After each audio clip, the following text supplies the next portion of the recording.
나를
좋으신 우리 아버지 하나님, 하나님의 은혜와 사랑을 인하여 감사를 드립니다.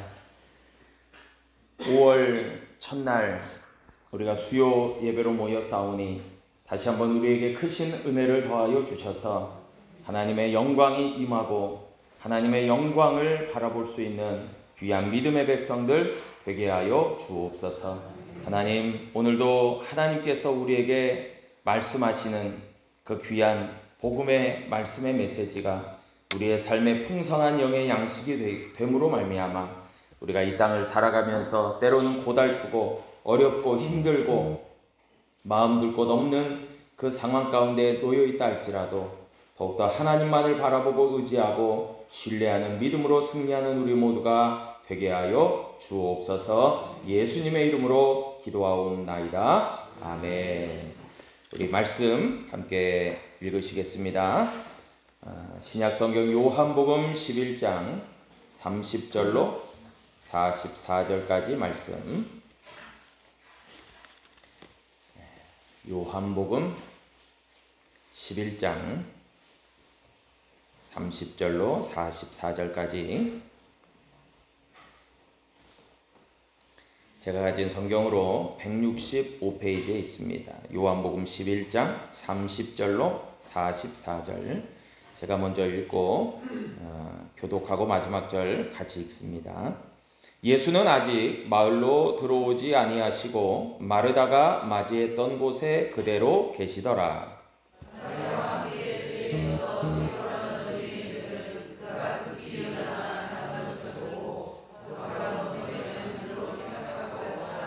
마리아가 예수 계신 곳에 가서 배웠고 그 발 앞에 엎드려 이르되 주께서 여기 계셨더라면 내 오라버니가 죽지 아니하였겠나이다 하더라.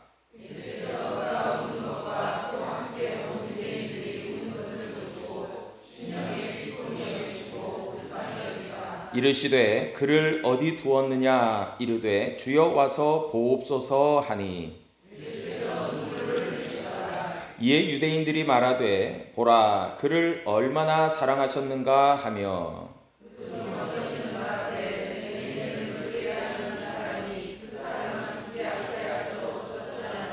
이에 예수께서 다시 속으로 비통히 여기시며 무덤에 가시니 무덤이 굴이라 돌로 막았거늘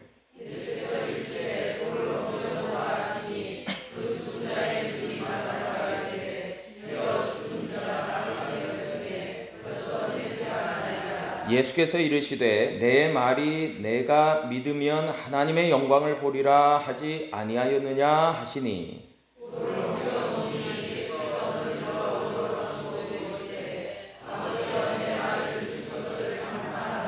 항상 내 말을 들으시는 줄을 내가 알았나이다. 그러나 이 말씀 하옵는 것은 둘러선 무리를 위함이니 곧 아버지께서 나를 보내신 것을 그들로 믿게 하려 함이니이다.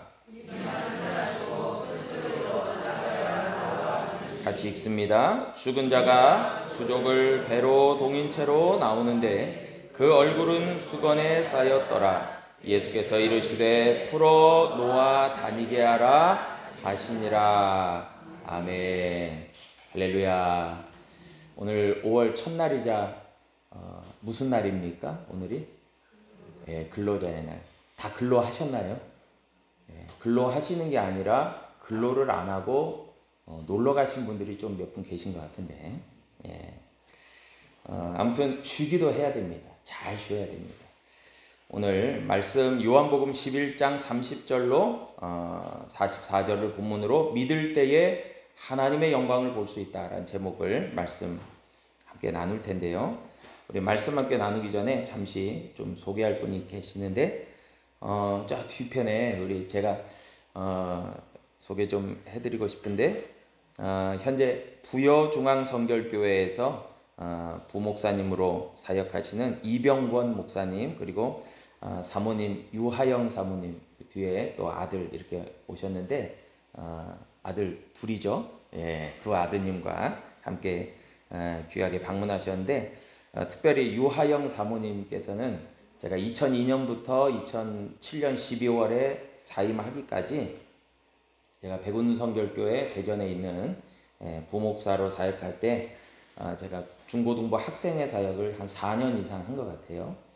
교구도 담당하지만 그때 우리 유아영 사모님께서 중고등부 교사하셨어요. 그래서 그때 청년이셨고, 근데 그 후에 이제 우리 아주 귀한 목사님과 또 결혼하셔서 목회자 또 사모님의 길을 걷고 계시는데, 우리 잠시 또 시간이 되셔서 또 하루 이틀 이렇게 또 휴가를 받으셨다고 그래요. 그런데 광주에 오실지는 몰랐는데 광주에 오셔서 이렇게 반갑게 맞이해서 참 반갑습니다. 우리 환영의 박수 한번 하겠습니다. 참 잘해주셨습니다. 고맙습니다.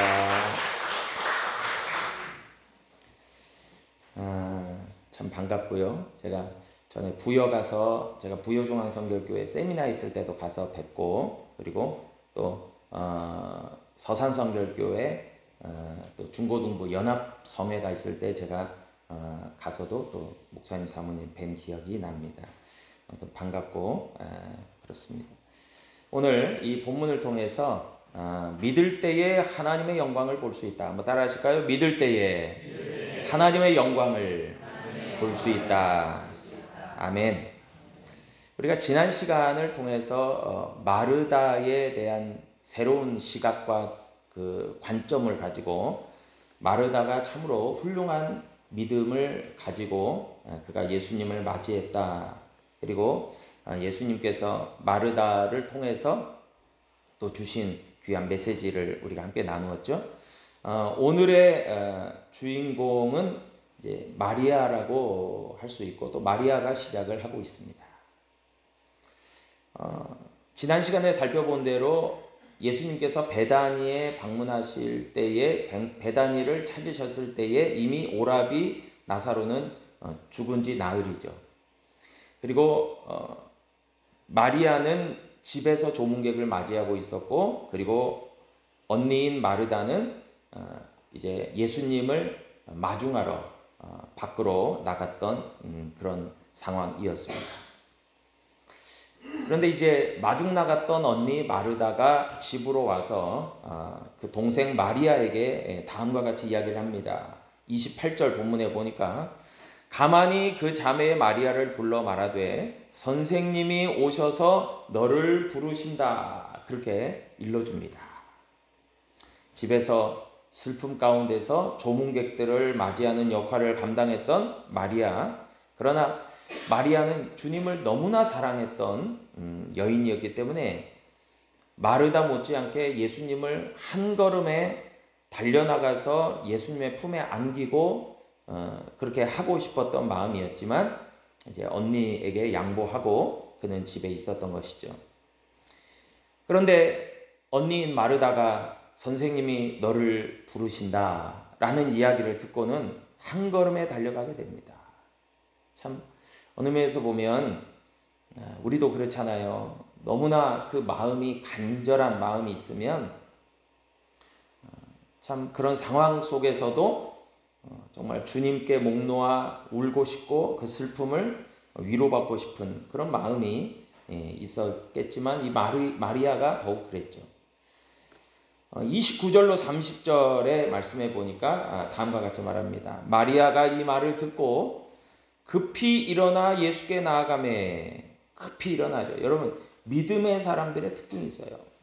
달란트 비유에서도 2달란트, 5달란트 받은 착하고 충성된 종들은 주인의 명령과 말이 떨어지자 즉시 순종합니다.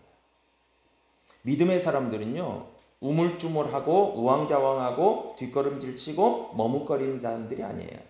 믿음의 사람들은 주님의 말씀이 주어지면 즉시 행동으로 옮기고 순종하는 것이 있더라고요. 마리아도 오늘 본문에 보니까 급히 일어나, 얼마나 마리아도 언니를 따라서 나가고 싶었던지를 우리는 잘 짐작하고도 남음이 있습니다. 급히 일어나 예수께 나아가매.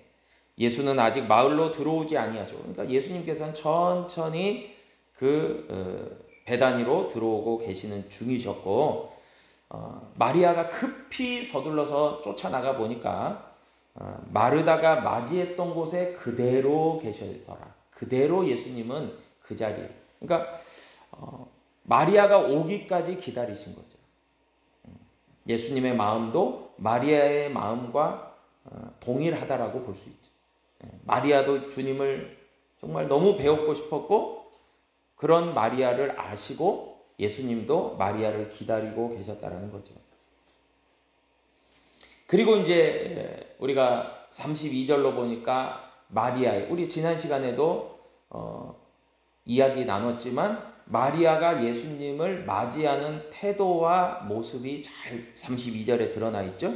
마리아가 예수 계신 곳에 가서 배웠고 그 발 앞에 엎드려 이르되 주께서 여기 계셨더라면 내 오라비가 죽지 아니하였겠나이다. 여러분 지난 시간에도 살펴봤지만 마리아 못지않게 마르다도 귀한 믿음이 있어서 동일한 이 32절과 동일한 고백을 주님께 했던 것을 우리는 기억하실 겁니다. 주께서 계셨더라면 내 오라비 나사로가 죽지 아니하였겠나. 이 말이 원망과 불평의 말이 아니라고 했잖아요. 원망과 불평의 말이면 이 맥락 전체에서 원망과 불평의 마음이 이렇게 비춰져야 되는데 전혀 그러지 않아요. 마르다도 그렇고 마리아도 그렇고 예수님에 대한 믿음과 신뢰와 확신 가운데서 주님을 전적으로 의지하는 그 마음 가운데서 32절이 고백되어진 거죠. 그러니까 마르다도 그렇고 마리아도 동일해요. 그뿐만이 아니라 우리가 지난 시간에도 살펴봤지만 이 마리아가 주님의 발 앞에 엎드려 그랬잖아요. 여러분 이 모습과 태도에서 우리가 알 수 있는 것은 마리아가 예수님을 얼마만큼 사랑하고 의지하고 신뢰하고 그뿐만이 아니에요. 예수님을 경배하고 예배하고 예수님께 복종하는지에 대한 그런 모습들이 고스란히 들어가 있는 것이 32절이죠. 그러니까 마리아는 얼마나 귀한 믿음을 소유하고 있습니까? 여러분 다른 본문을 봐서도 그것은 분명해요. 누가복음 10장 39절에서도 보면 우리가 잘 아는 바처럼 예수님의 발치에 앉아서 그 예수님의 하시는 말씀을 듣기를 원해서 그래서 예수님께서는 마리아를 칭찬하시면서 마르다에게 내 동생이 마리아가 더 좋은 편을 택했다 그렇게 이야기하지 않습니까? 주님의 말씀을 경청하고자 하는 그 모습. 또한 요한복음 12장 3절에서도 예수님의 발에 향유를 부었던 여인이 바로 이 마리아예요. 그러니까 누가복음 10장이나 요한복음 11장, 12장 이 예수님을 대하는 마리아의 분명하고도 확실한 이 태도와 행동들을 보면요. 예수님을 사랑하고 존경하고 경외하고 경배하는 모습들이라는 거예요. 그러니까 얼마만큼 이 마리아에게 예수님은 절대적인 하나님, 독생자 예수 그리스도죠. 그런데 그런 믿음이 있는 여인 마리아가 오라비의 죽음 가운데서 슬픔이 있는 거죠. 그러니까 참 세상을 의지하고 세상을 사랑했던 여인이 아니라 주님만을 의지하고 사랑했던 여인. 그렇기 때문에 예수님을 배웁자마자 그 발 앞에 엎드려 슬피 울었던 마리아의 모습. 얼마나 펑펑 울었겠습니까? 여러분 정말 이런 거 있잖아요. 그동안 조문객을 맞이하면서 슬픔을 참았어요. 목 놓아 울고 싶은데 꿋꿋하게 참았어요.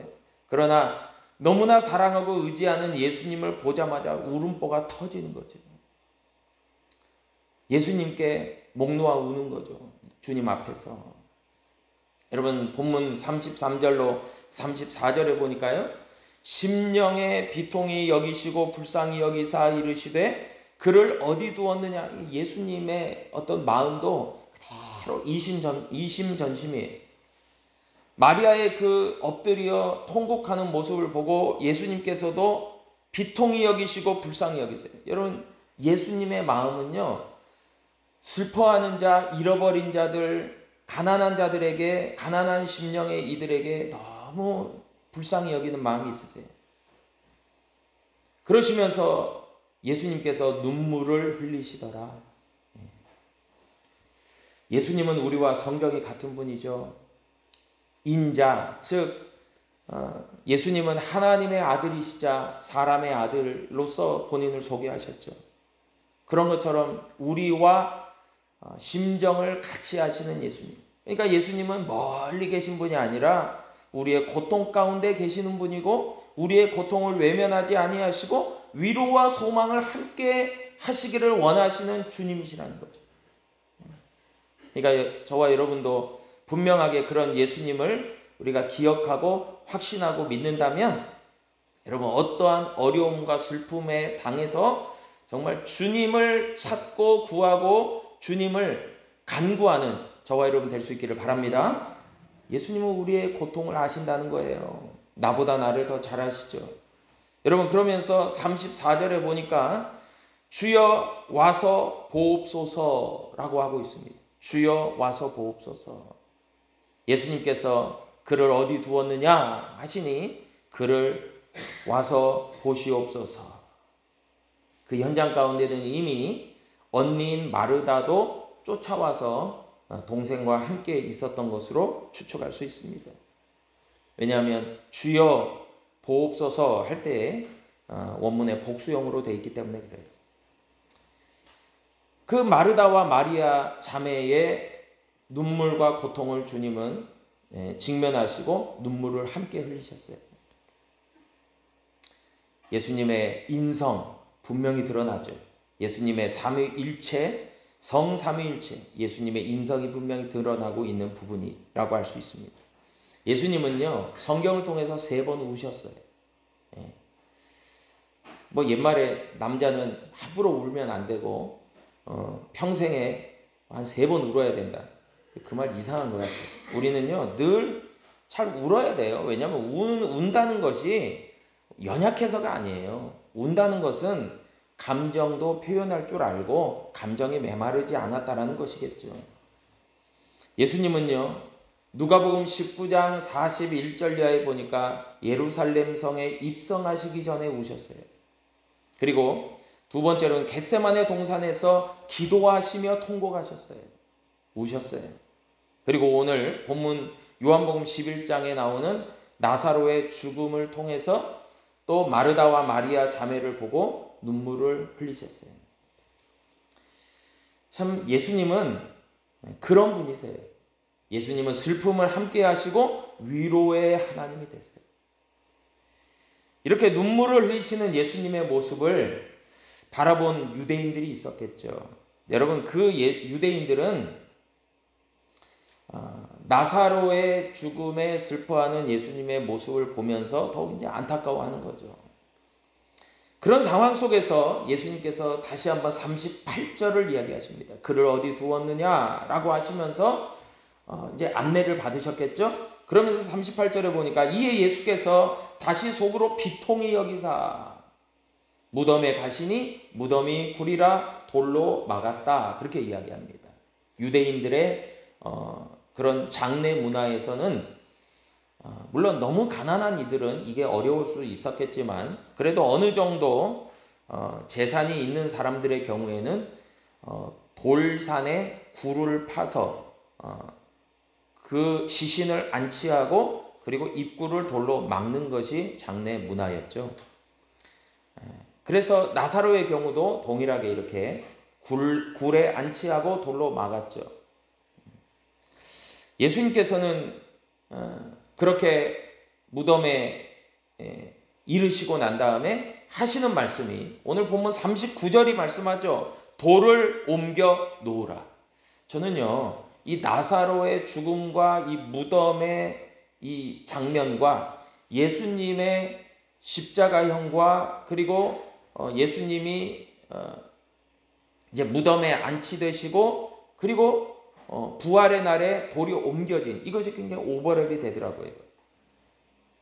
여러분 그런 면에서 이 나사로의 죽음과 이 부활의 어떤 이 사건과 이런 것들이 다 맥락이 예수님의 장차 십자가의 죽으심과 부활의 역사에 다 연결점이 있죠. 그 연결점에서 아까도 이야기했듯이 향유를 예수님의 발에 부었던 마리아가 동일하게 등장하고 있죠. 예수님은 돌을 옮겨 놓으라 명령하십니다. 사람들은 의아했을 거예요. 왜 돌을 옮겨 놓으라고 하시나?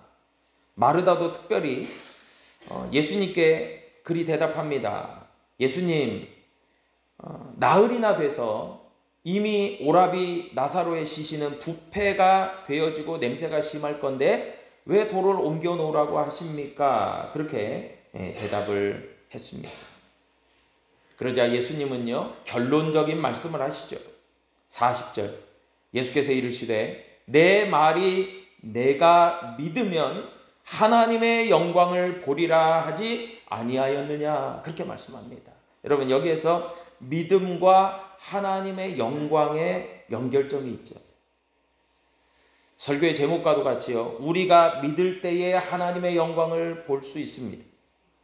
여러분, 믿음이라고 하는 것은요, 절대적입니다. 그럴 수도 있고 안 그럴 수 있다라는 이런 것이 아니에요. 주님을 우리가 믿고 의지한다면 그 가운데서 하나님의 임재와 하나님의 영광과 하나님의 놀라운 역사가 일어나게 되는 줄로 믿으시길 바랍니다. 정말 믿음이 너무 중요해요. 그런 면에서. 여러분, 정말 너무나도 연약한 것처럼 보이고 눈에 보이지도 않을 것 같은 것도 믿음의 역사가 일어나니까 하나님의 영광이 나타나잖아요.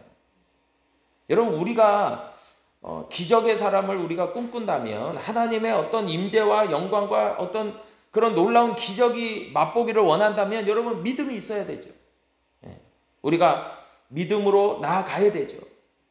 예수 그리스도의 말씀에 절대적으로 신뢰함이 있어야 되죠. 순종함이 있어야 되죠. 그것을 오늘 본문은 우리에게 잘 이야기해주고 있어요. 여러분, 주님의 말씀에 신뢰함이 분명히 있어야 된다는 말이죠. 여러분, 그럴 때에 이 마르다도 그렇고 주위에 있었던 사람들은 예수님의 말씀에 순종해서 무덤의 그 굴의 입구에 놓여져 있던 돌을 옮겨 놓게 됩니다. 여러분, 저는 믿음의 사람들이 얼마나 이런 행동들이 필요하냐. 그래서 야고보 사도도 분명히 이야기하지 않습니까? 행함이 없는 믿음은 죽은 거라고. 여러분, 믿음이라고 하는 것은 우리의 생각하듯이 어떤 사고나 이성이나 그런 감정만의 영역이 아니에요. 분명하게 믿음은요, 영적 지식과 부요함과 그리고 우리의 믿음의 행동과 삶까지를 똑같이 담고 있는 거예요. 여러분, 믿음이 있다고 하면서 믿음의 행동이 없잖아요. 그거는 아무 쓸모가 없어요. 의미가 없어요. 여러분, 믿음이 거짓된 믿음이에요. 그런 면에서 저와 여러분들이 하나님의 임재와 영광을 맛보아 알기 위해서 저와 여러분들은 믿음으로 기도하고 믿음으로 선포하고 믿음으로도 즉시 순종하여 행하는 저와 여러분 되기를 축복합니다. 정말 이게 필요한 거죠. 우리의 삶으로 이루어져야 되죠. 여러분, 그럴 때에 저들이 41절의 본문에도 보듯이 돌을 옮겨 놓으니, 여러분, 예수님께서 우리에게 원하시는 게 있어요. 믿음으로 그렇게 하라는 거예요. 여러분, 때로는 우리가 이성적으로 합리적으로 그거 왜 해야 됩니까? 물어볼 수도 있어요. 그런데 예수님은요, 그것보다도 우리의 어떤 합리성과 어떤 이성과 어떤 그런 영역보다도, 그런 가치보다도 좀 믿음으로 하면 좋겠다라는 우리에게 의견을 내세요. 그래서 41절에도 보니까 돌을 옮겨 놓으니 역사가 시작이 되어집니다. 예를 들어서 돌을 안 옮겨 놓은 역사는 일어나지 않아요. 여러분, 그런 면에서 이건 좀 약간 신학적 용어일 수 있지만 우리 교단에서도 그걸 다 받아들이는 부분이니까 신인 합동설이라는 말이 있어요. 그것은 뭡니까? 신인. 결국 하나님과 우리가 협력해서 귀한 일들을 감당하는 거죠. 여러분, 하나님께서는 우리에게 믿음으로 역사하시지만 우리가 믿음의 역사를 맛보려면 하나님께로 믿음으로 나아가는 것도 필요한 거예요.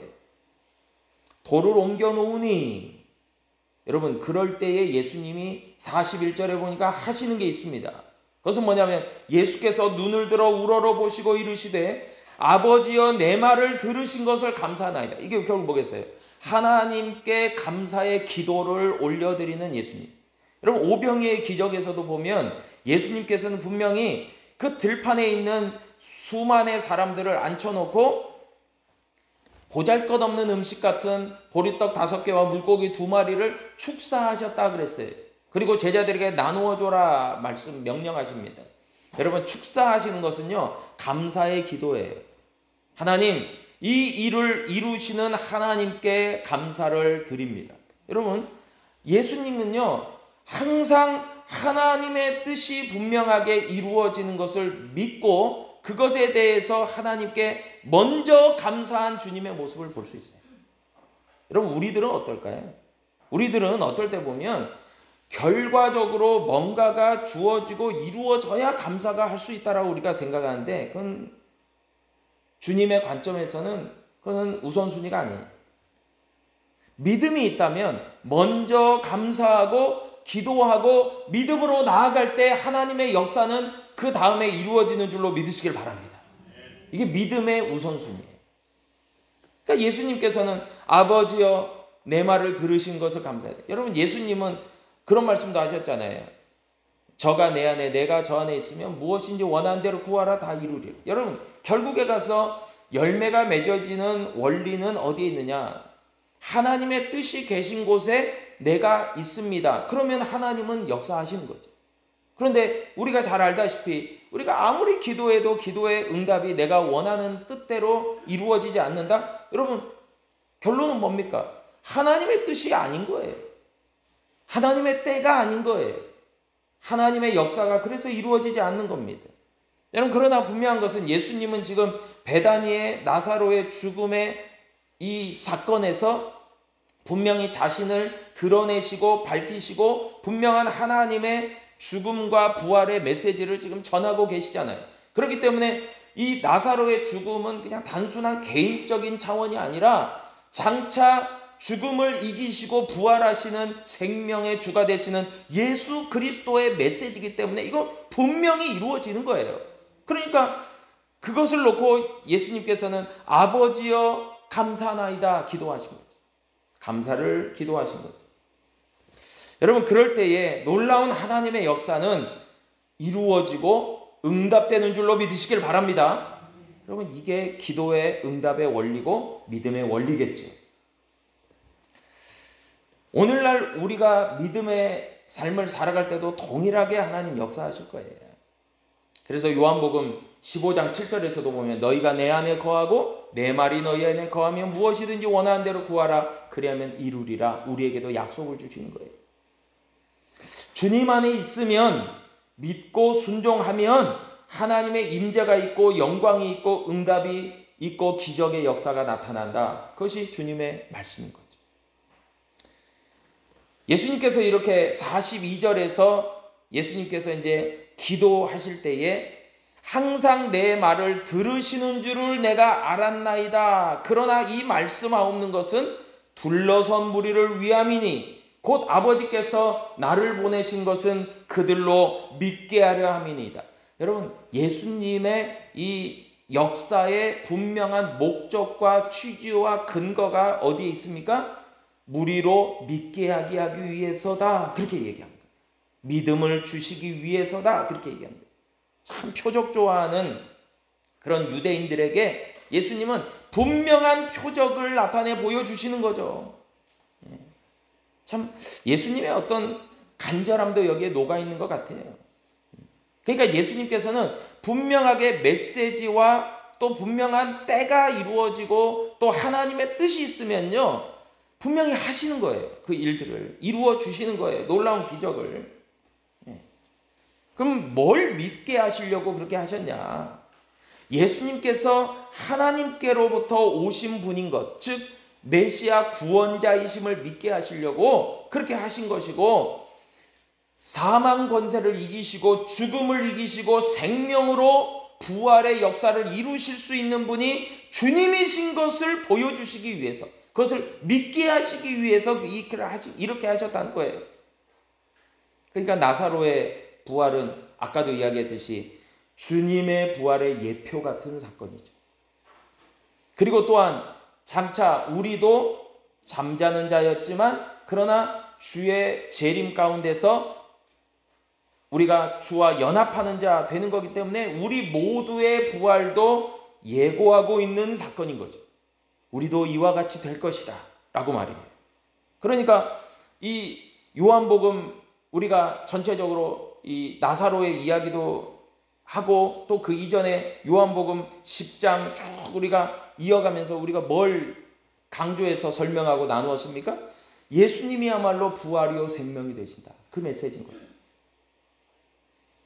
그럴 때에 예수님께서는 몸소 그런 모습들을 다 일일이 보여주시면서 죽음과 부활의 현장에 딱 이 가운데 계시는 거죠. 그러시면서 돌을 옮겨 놓자 43절에서 보듯이 큰 소리로 나사로야 나오라 부르셨다는 거예요. 그러자 우리가 읽었던 본문의 말씀처럼 44절에 보니까 죽은 자가 나흘이나 지났지만 죽은 자가 수족을 배로 동인 채로 나오는데 그 얼굴은 수건에 쌓였더라. 예수께서 이르시되 풀어놓아 다니게 하라 말씀하셨다는 거예요. 여러분, 이 나사로의 어떤 이런 죽음을 이기고 다시 산 역사, 여러분 이 역사는요 정말 성경의 어떤 스토리이기도 하지만 분명하게 예수님의 부활을 예표하고 있고 또 우리의 부활도 이야기하고 있고 그리고 또한 예수 그리스도께서 부활의 첫 열매가 되셔서 이 모든 역사를 온전하고도 완벽하게 이루실 수 있는 분인 것을 여러분 분명히 저와 여러분들에게 믿어라라고. 여러분 오늘 본문이 얘기하잖아요. 너희로 믿게 하기 위해서 이런 것을 이야기하는 거다라고 얘기하셨듯이 여러분 우리에게 생명과 부활의 주가 되시는 예수님을 향한 확고부동한 믿음을 주시기 위해서 이 나사로의 스토리를 우리에게 나타내 보여주셨듯이 저와 여러분들이 그런 믿음으로 나아가는 믿음의 백성 되어야 될 줄로 믿습니다. 여러분 이 표적이야말로 이 나사로의 표적이야말로 요한복음 우리가 1장부터 시작해서 7가지의 예수 그리스도의 표적의 마지막 표적이에요. 얼마나 중요한 표적입니까? 가나의 혼인잔치부터 시작해서 오늘에 이르는 나사로의 이 부활까지 말이에요. 이것은 분명하고도 확실하게 우리에게 나타내 보여주는 거예요. 예수님이야말로 부활과 생명의 주님입니다. 그 주님을 어떻게 해야 된다? 믿어야 된다. 믿을 때에 그 부활과 생명의 주님을 믿을 때에만이 하나님의 영광을 볼 수 있다. 여러분 믿음의 영역은 정말 육신의 눈으로 볼 수 있는 게 아니에요. 영적으로 영안이 열려서 그 주님을 바라볼 수 있는 것처럼 여러분 저와 여러분들 가운데 그런 귀한 믿음, 정말 마르다와 마리아의 믿음, 정말 그 믿음으로 주를 따라갔던 그 믿음의 선조들의 믿음, 여러분 그런 귀한 믿음이 저와 여러분의 동일한 믿음 될 수 있기를 축복합니다. 기도하겠습니다. 아버지 하나님 감사합니다. 우리 주님께서 나사로를 살리심을 통해서 죽었던 우리들도 죄와 허물로 죽었던 우리들도 예수 그리스도를 통해서 우리도 다시 산 자 될 수 있고 영생을 소유할 수 있고 하나님의 나라 천국을 상속받는 믿음의 자녀됨을 우리가 확신하며 믿음으로 나아가게 하심을 감사를 드립니다. 하나님 아버지, 우리가 세상을 살아가며 슬픔과 고통과 절망의 순간 상황 속에서도 빛 되시고 생명 되시고 부활 되신 예수 그리스도, 그 예수 그리스도를 바라볼 수 있는, 또한 예수 그리스도를 믿고 또한 그분을 경외하며 경배할 수 있는 우리 모두가 되게 축복하여 주옵소서. 예수님의 이름으로 기도하옵나이다. 아멘. 우리 왜 슬퍼하느냐? 우리 찬양하시고, 하나님 정말 우리가 그 부활의 생명의 주가 되시는 예수 그리스도, 그 빛 되신 예수 그리스도로 우리가 이 세상을 살아가게 하여 주시고, 그 예수 그리스도를 믿고 의지하며 신뢰하는 믿음으로 나아가게 하여 주옵소서. 그렇게 우리 함께 기도하겠습니다.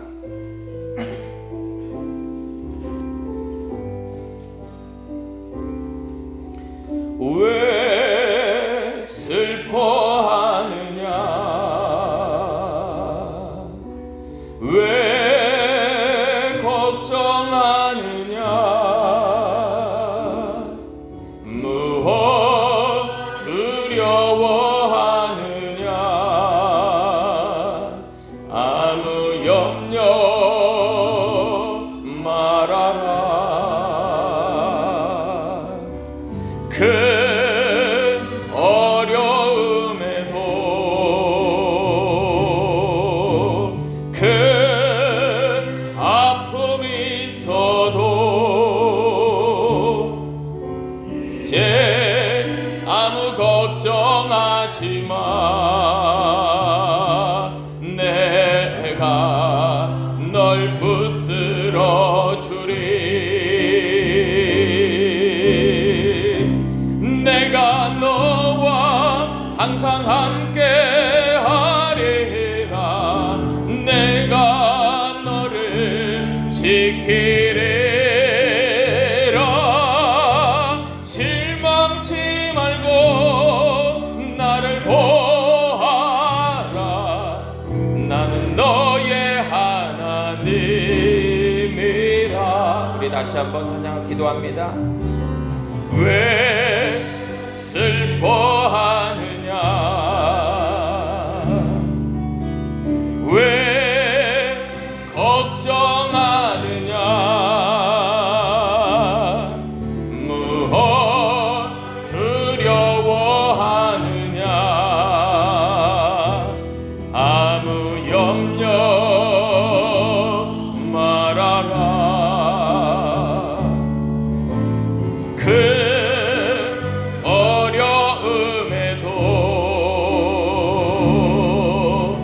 큰 아픔이 있어도 이제 아무 걱정하지 마 내가 널 붙들어 주리 내가 너와 항상 함께 하리라 내가 너를 지키리라 실망치 말고 나를 보아라 나는 너의 하나님이라 내가 너와 항상 너와 함께 하리라 내가 너를 지키리라 실망치 말고 나를 보아라 나는 너의 하나님이라. 우리 주의 한 몸으로 통성으로 기도하십니다. 주여 아버지 하나님 부활이요 생명이요 빛이요 소망이 되시고 위로가 되시며 우리의 안식이 되시고 우리의 이 모든 것 되시는 우리 하나님 아버지 우리 예수 그리스도 우리 주님 그 주님을 날마다 우리가 고통 중에 있을 때에도 아버지 실망 가운데 낙심 가운데 있을 때에도 온전히 그 하나님만을 의지하고 신뢰하는 믿음으로 우리가 나아가게 하시고 우리 하나님의 뜻이 아버지 우리의 삶 가운데 아버지 하나님 함께 하심을 아버지 믿는 믿음 가운데 나아가는 하나님의 백성들 되게 하여 주시기를 간절히 원합니다. 아버지 하나님 우리의 슬픔 가운데 우리의 고통의 그 가운데도 우리와 항상 함께하여 주겠다고 약속하신 하나님 아버지 우리를 홀로 두지 아니하시고 우리를 고아와 과부와 같이 홀로 남겨두지 아니하시고 우리의 외로움 가운데도 우리의 고통과 어려움과 낙심과 절망 가운데 아버지 죽음의 두려움과 고통 가운데서도 아버지 하나님 우리의 소망 되시고 우리의 위로가 되시고 우리의 생명이 되시는 예수 그리스도 아버지 하나님 그 예수 그리스도를 온전히 우리가 바라볼 수 있는 하나님의 귀한 백성들 되게 하여 주시기를 간절히 원합니다. 아버지 하나님 우리의 삶의 모든 영역 가운데서 모든 삶의 아버지 하나님 상황 가운데서 아버지 하나님 우리와 늘 동행 동행하시며 역사하시며 아버지 우리가 믿을 때에 하나님의 영광을 나타내 보게 하시는 하나님, 그 하나님의 놀라우신 은혜가 우리 가운데 참으로 아버지 하나님 날마다의 삶 가운데 믿음으로 아버지 하나님 걸어가는 귀한 믿음의 백성들 위에 우리 하나님의 뜻이 아름답게 열매 맺게 하시고 응답되게 하시고 하나님의 귀한 아버지 하나님 영광과 임재를 맛보아 하나님 앞에 온전히 아버지 하나님 믿음으로 달려나가는 하나님의 백성들 모두가 되어질수록 하나님 역사하여 주옵소서. 우리의 삶에 우리의 마음에 우리의 고통의 문제 가운데 우리의 기도의 제목 가운데 항상 하나님을 향한 믿음과 감사와 아버지 하나님 확신과 아버지 하나님 그 믿음이 있게 하여 주셔서 우리들로 날마다 하나님을 향하여 아버지로 부르짖고 믿음으로 기도할 수 있는 하나님의 백성들 되게 하여 주옵소서. 하나님 아버지 감사와 영광과 찬송을 주께 올려드립니다. 우리의 세상 염려와 근심과 걱정과 또한 모든 어려움의 순간순간이 우리에게 찾아온다 할지라도 그 상황 가운데서 예수님을 바라볼 수 있는 우리가 되게 하여 주시고 믿음으로 주의 말씀에 순종하여 나아가는 우리가 되게 하여 주셔서 그 가운데서 하나님의 역사, 하나님의 임재, 하나님의 영광을 맛보아 아는 우리 모두로 축복하여 주옵소서. 이제는 우리 구주 예수 그리스도의 크신 은혜와 우리 아버지 하나님의 무한하신 사랑하심과 보혜사 성령님의 교통 충만하심의 역사가 부활이요 생명이요 빛이신 예수 그리스도를 날마다 쫓아가며 믿음으로 바라보기를 소원하는 이 자리에 함께한 사랑하는 성도들 머리머리 위에 이제로부터 영원까지 함께 하시기를 간절히 축원하옵나이다. 아멘.